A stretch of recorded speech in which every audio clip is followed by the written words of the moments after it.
Connecting these apps has never been easier because you can do it with Zapier, which helps every person and every business create automated workflows. It's easy.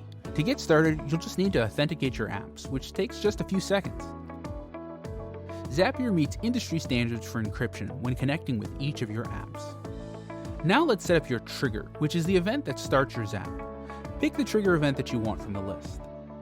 When you set up this step, your Zap will pull in test data from your trigger app that you'll see later when setting up your action app.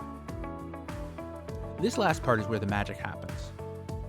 Choose the action you want to happen in your target app. You'll see a bunch of fields where you can specify the details of your Zap. You can type free-form text or pull data in from your trigger step as needed. Turn on your Zap and Zapier will start doing your work for you. Zapier can be as simple or as complex as you'd like and connects with thousands of apps, more than any other platform. Click on the link in the description for a free trial so you can make sure it works for you before you commit.